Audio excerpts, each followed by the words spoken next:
Okay, imagine being universally revered as a constitutional savior, but at the exact same time, reviled as an absolute moral traitor, and often by the exact same people. In this explainer, we're going to unpack the wildly fascinating paradox of Daniel Webster. He was this legendary American statesman, and his legacy is basically split right down the middle. Looking at his life is actually a brilliant way for us to understand those really fragile early decades of the United States. Let's dive in.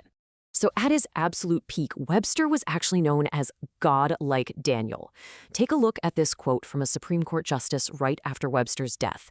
It really highlights how his massive intellect and just soaring oratory helped literally forge American constitutional nationalism. I mean, people viewed him as the ultimate gold standard of political rhetoric. He was this almost mythological figure who defended the Union with an eloquence that nobody else could even touch. But, to get the full picture here, we have to look at his bitter enemies, too. And they roared a very different nickname. Representative William Lowndes Yancey actually dropped this scathing moniker on the floor of the House. It sets up this incredible, constant tension between Webster's high-minded constitutional ideals and his pretty profound personal flaws.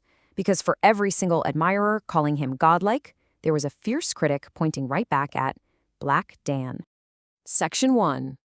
The rise of a titan, from sickly farm boy to the Supreme Court. His journey is honestly incredible when you stop to think about it. Born in Salisbury, New Hampshire, Webster actually dropped out of his first academy. Why? Because he had this paralyzing, deep-seated fear of public speaking. No way, right? But he conquered that fear so entirely that he went on to represent New Hampshire in Congress, eventually moved over to Massachusetts as a U.S. Senator, and argued over 150 cases before the U.S. Supreme Court. He won about half of them, by the way. The kid who once fled a classroom literally transformed into the nation's most formidable legal advocate. And he didn't just win cases. He essentially built the foundation of American law as we know it. In the Dartmouth College case, he secured property rights for private corporations. In McCulloch, he cemented Congress's power to establish a national bank. And in Gibbons, he vastly expanded federal power over the economy. If you look at how his legal mind worked, he was basically spoon-feeding Chief Justice John Marshall the exact legal frameworks for these landmark, history-altering decisions. Section 2. The power of oratory, moving the court to tears. So let's talk about his rhetorical prowess for a second. Webster figured out pretty early on that pure logic wouldn't win every single battle. He had to capture the room's heart, too. During his legendary closing argument in that Dartmouth College case, he delivered these exact words. And he did it with such raw, unpremeditated emotion that he actually brought Chief Justice Marshall to tears. People in the room noted that Marshall's lips were quivering, his voice choked up.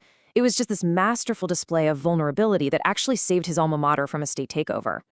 Section 3. The Flawed Man. The reality of Black Dan. Okay, so we have to ask ourselves, how exactly does the grand defender of the Constitution earn such a dark nickname from his peers? Well, he was a man of deep contradictions. While he was masterminding all this constitutional nationalism, his critics pointed out that he kind of replaced morals with cold mathematical calculation, especially as he chased the presidency for decades. Add to that, the guy lived wildly beyond his means, he struggled with massive debts, he was a well-known womanizer, and he freely shifted his political stances whenever it happened to suit his ambitions. Section 4. The Diplomat. Forging Borders and Treaties. Now, despite all those personal flaws, his seared talent was totally undeniable, and it led to his appointment as U.S. Secretary of State in 1841. He took his skills to the global stage and scored some massive diplomatic wins with Great Britain. The Webster-Ashburton Treaty of 1842 successfully avoided a war over the Maine border. It set up crucial extradition frameworks, and get this, it even committed both nations to joint naval patrols to help suppress the transatlantic slave trade. It was a total masterclass in pragmatic negotiation. Section 5. The Climax. The Compromise of 1850. But all of this builds to the ultimate climax of his career.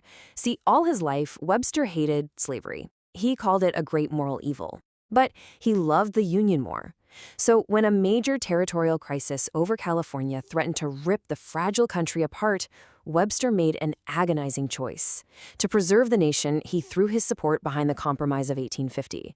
And that compromise included the highly controversial Fugitive Slave Act, a truly devastating law that forced northern states to actively participate in returning escaped slaves. In his infamous 7th of March speech, he really tried to occupy the middle ground, Delivering these famous words, he urged both the North and the South to make painful concessions just to avoid an all-out civil war. He was arguing that preserving the nation had to be paramount. Basically, he was prioritizing this pragmatic, constitutional nationalism, speaking, as he said, but as an American, over the fundamental natural rights arguments being pushed by the abolitionists. Section 6. A shattered legacy. The price of political compromise. Now, while that speech did achieve its immediate goal of delaying the Civil War, it came at an absolutely devastating personal and political cost. His lifelong, unwavering devotion to the Union completely destroyed his reputation back in his home region. Northern abolitionists instantly branded him a traitor who had sold his soul. And it gets worse. When he later returned as Secretary of State, he was tasked with actually enforcing that Fugitive Slave Law.